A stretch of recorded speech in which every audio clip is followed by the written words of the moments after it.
Hey guys, this is Integrated Math 2, Unit 9, Lesson 2 review, and I have a couple things written down. I also need to check how long this is going to take me. 9-3, 4, 5, 6, 7, 7, 20, 142. This should probably take me 2 hours. I'm probably not going to take that long. I might do half of it today and another half of it tomorrow. I have like a week, because for everybody who goes to my school and is in Math 2, our unit test is in like a week. So you can just check these videos, you can ask me for help, and I should be able to help you most of the way there.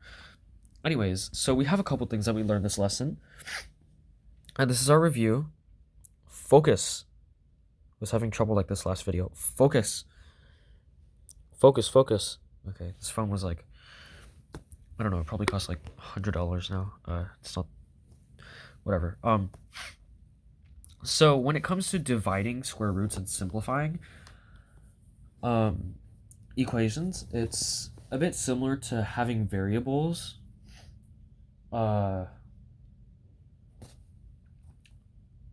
Which might make sense if you know what I'm talking about. Here we have two examples of different fractions that involve square roots. For this first one here, we have 3 root 2 over 3 times 5, which is 15. But I wrote it out like this to kind of show you guys, not only because it's like literally, focus. It's not focusing. Focus, okay, because it's written out that way right here, common factors. But I have my own reason for doing this. Right here, rather than putting 15, I can visually show you guys how in both the top and the bottom, the numerator and the denominator, there is a 3. So this equation can be simplified. We can take out the 3, we divide both sides by 3, and then we get root 2 over 5. And that is our simplified answer. I did not complete that circle. It's fine. You can do that to this problem. However, this one right here, we have 2 root 3 over 3 times 5. 3 times 5 is 15. You cannot multiply 3, 5, or you cannot divide 3, 5, or 15 by 2 evenly. So this would not work. You would not be able to simplify at all.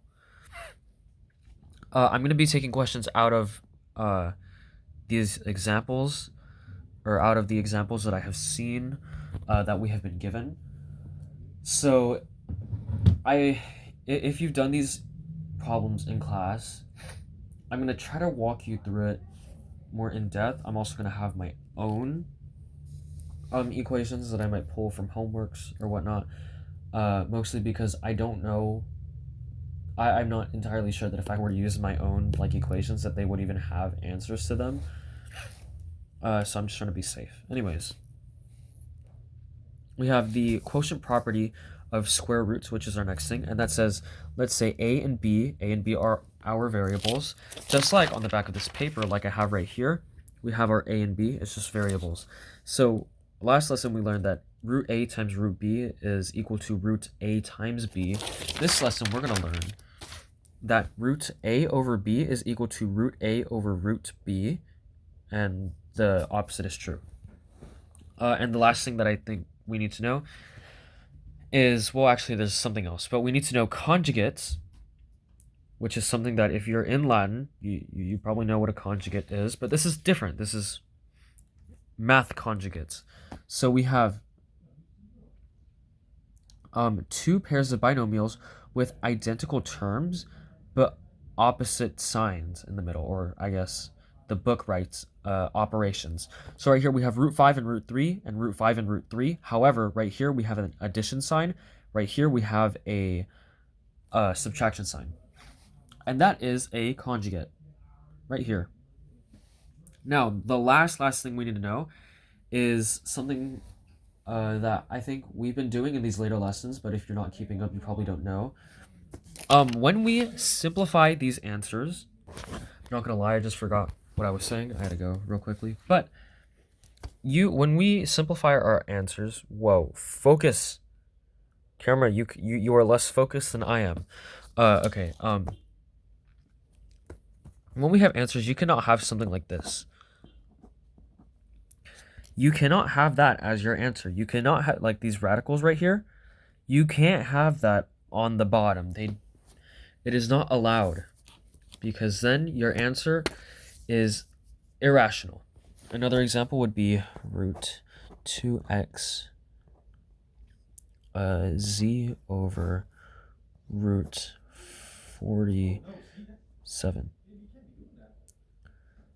You also cannot do this because you have, again, a radical in the denominator. That did not work. You cannot have any radicals in the denominator if your answer is a fraction. Now, moving on, let's start with our first example. Root 5 over 12. This right here, we can, of course, simplify to root 5 over root 12. Now ask you guys something. We can do this.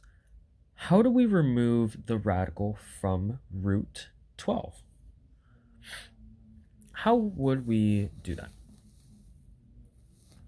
Well, you can multiply root 12 by root 12.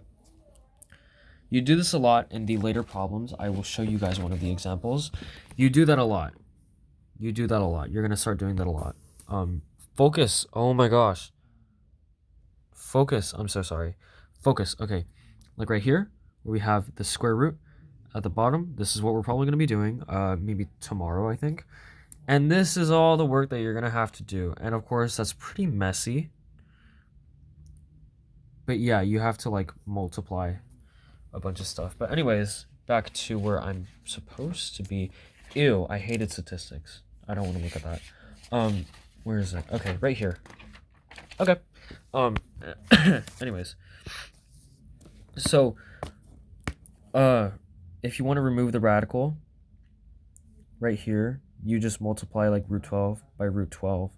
Because root 12 times root 12, if you know anything about how roots work, root 12 times root 12 is just 12.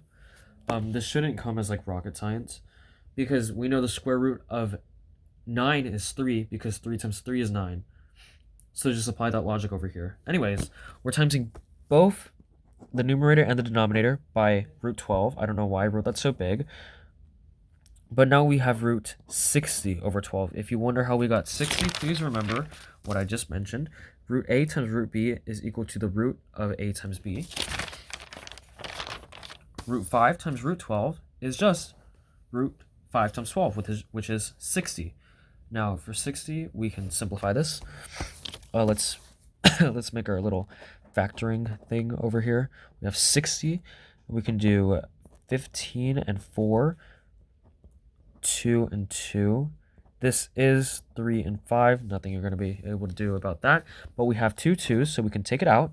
So we have 2 root 15, because you can take one pair of 2's out to get it outside the radical, and then the 15 stays inside the radical. So this is now 2 root 15 over 12.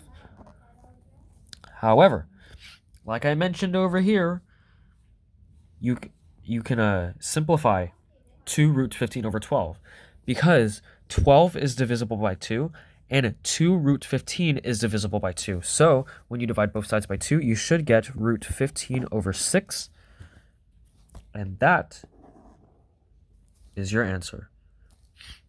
We went from root 5 over 12 to root 15 over 6. And this is just our first example. If you're a bit lost, ask questions. I'm more than willing to help you.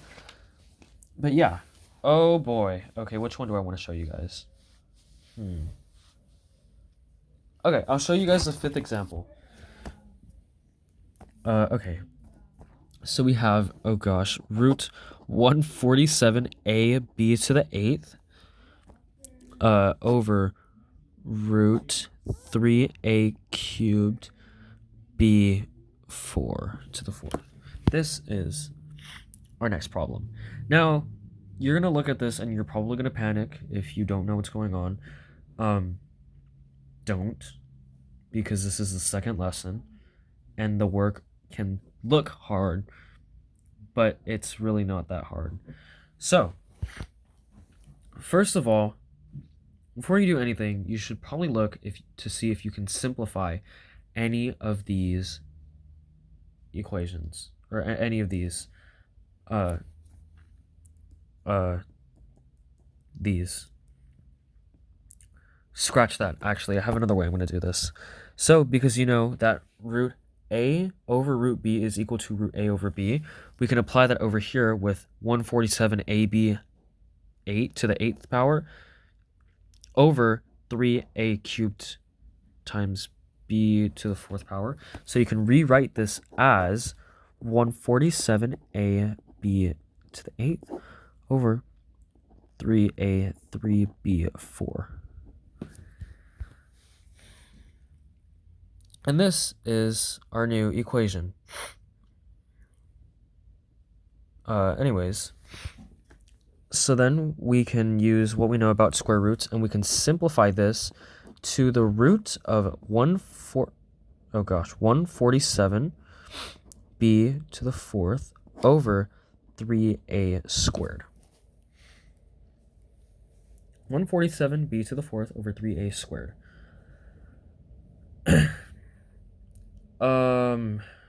Let's see. Okay. So we could probably take a couple things out. First of all, we have b to the 4th, and b to the 4th is b times b times b times b. We have two pairs of b's. All right, so we take two b's out of this, b times b, and then root 147 over 3a squared. And this is just b squared, root 147 over 3a squared. And this is our new, after we take b, we can take b squared out of the root, or the radical, because we have b times b times b times b, or the root of b times b times b times b, and we have two pairs of b's, and then we get b squared. Now you can do more of the same thing with the a squared, because a squared, the root of a squared is just the root of a times a, which is just a, because you have the two pairs of a that cancel out, and then the a goes outside of the radical, but we have nothing in the radical anymore, so the radical just disappears. So that's a, but also because it's 1 over a, so it would be b squared, so our new problem would be b squared over a, because the a was in the denominator, and it will stay in the denominator here. And then that leaves us with 147 over 3. And this is our one step closer. We have b squared over a over radical 147 over 3. And then we could do 147 divided by 3. If you actually do this, this is actually, I think it's 2. No, not 2. It's 3 times 4 is 12, 27. That's 9. This is supposed to be 49. So we have root 49 b squared divided by a. If you've memorized your square roots up to like 13 or 14, I don't actually know what 14 is. I think it's like 186 or something, or 196. It's probably wrong. But root 49 is just 7. So it's just 7b squared over a. And that is your answer. Any questions? Post in the comments below, or if you have my number, text me, or text me on Remind. I don't know. But yeah. Anyways, our last problem that we're going to be doing here, I'm going to try to keep this short and sweet. 3 root u minus root 6. This is our last example, and this is example number 7 on the unit or 9-2 note. And then also our next lesson is really easy. It's the Pythagorean theorem. That's your foreshadowing. But yeah, anyways. So, do you remember the conjugates from earlier? this crap right here? Well, we have root 5 minus 3, and down here we have root u minus 6, which looks like it's roughly the same thing, just with different numbers and a variable instead. So, conjugates, we have root 5 plus 3, root 5 minus 3. How do we do this here? Well, we're trying to remove the root from the bottom, which is what I'm assuming these conjugates are actually for. And so, doing that, we should follow our steps and go root 3, root u minus root 6. And actually here, we times it by its conjugate. We multiply the denominator by its conjugate, which is root u plus root 6. And you do the same thing to the top, otherwise the equations are not equivalent. And yeah, so now you have this. So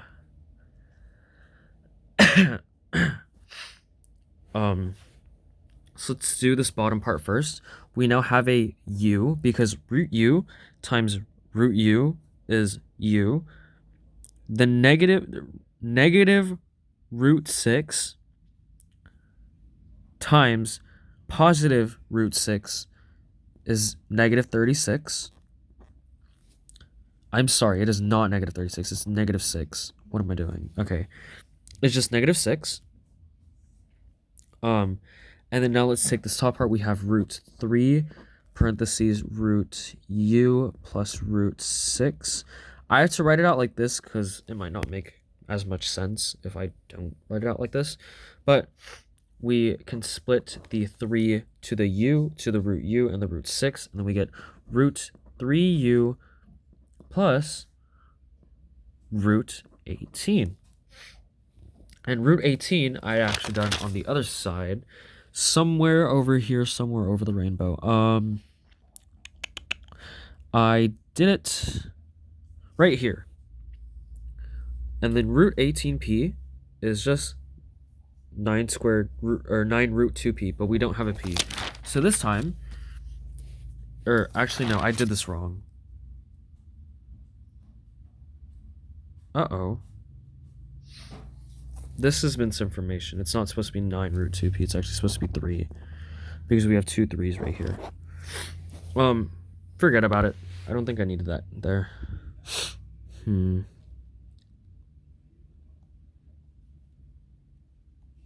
No, I'm looking at it wrong. Okay, whatever. Just forget about everything that I just did there. But root 18, we have 18, and then we have the factoring tree of 2 and 9, and 3 and 3. So we take out the 3, and it's just 3 root 2. And it's root 3u plus 3 root 2 over u minus 6. This cannot be simplified, and this is our final answer. I did not circle that right at all. Anyways, I'm gonna come back over here. Oh, what did I do wrong? What did I do wrong here? What did I even end up getting? 180p squared. Yeah. Oh, never mind. I think I did this right. I know what I was doing. Okay. But anyways, that is it for this video. I will make part 9-3 probably right now, and then I'm gonna just stop for the night and go do something else. But yeah, I hope this helped. If you have any more questions, again, post in the comments or text me on Remind if I'm doing something wrong, which I probably am. Tell me. I'm not perfect. I'm a human. I'm not Jesus. I make mistakes. But anyways, that's it. So bye bye.